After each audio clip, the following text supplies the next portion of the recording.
father was convinced that the world wasn't ready. What do you think?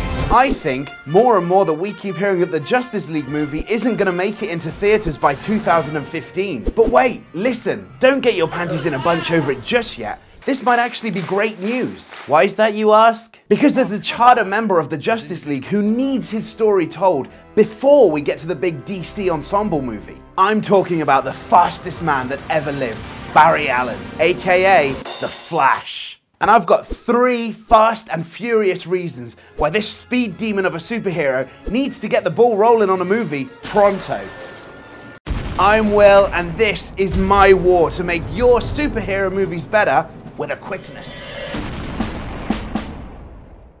First of all, there have been many speedsters who've taken up the mantle of the Flash, and we love them all. You can't have Barry Allen without the original article, Jay Garrick. And yes, Wally West is one of the coolest people to ever don the red cowl. And the 28th century's Blaine Allen is a badass and then some, but no Flash has ever been like Barry Allen, which brings me to my first point. Reason number 1, you have to introduce Barry to filmgoers hello. before introducing him to the likes of Aquaman, Wonder Woman, Supes, and the Cape Crusader. Faster than not only the speed of light, but the speed of thought. I'm hungry.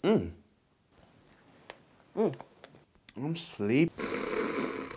Allen is such a powerful version of the Flash that he's the only member among the running ranks to master control over every molecule in his body. He can vibrate on a frequency that allows him to pass through solid matter, can travel through space and time, and is not only connected to the Speed Force, the weird extra-dimensional energy source that all speedsters draw their power from, that includes you, Superman, but in a strange series of events is actually proven to be the source of that mystical energy. That's fucking weird.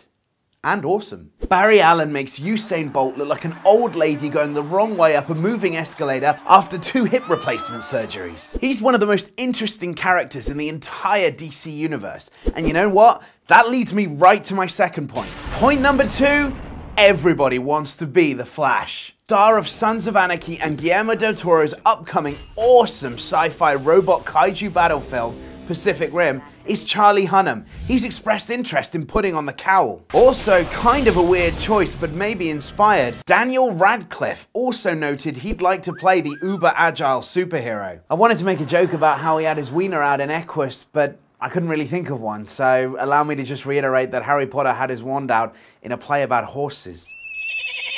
Finally, we've heard rumblings that none other than Ryan Gosling, the driver himself, wants to join the ranks of A-list actors snapping up superhero roles. Ryan freaking Gosling.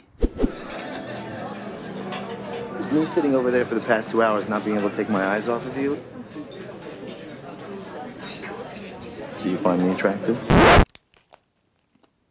And my final reason why Barry Allen's story as the Flash needs to be told in a standalone movie before the big Justice League team-up. Number 3, DC needs its own Tony Stark. Sure, he's not a billionaire playboy philanthropist, but he is a scientist like the man in the Iron Mask, and he's a quick-witted smartass. Folks, we need a Flash movie sooner rather than later, and definitely before the Justice League hits theaters. If you agree with me, hit share down below, or subscribe to the channel if you want to see more videos. Or you can stay right here and watch me arguing about the Incredibles 2 movie, or begging for a Batman Beyond movie. Either way, it's a good time. Oh, it's horrible.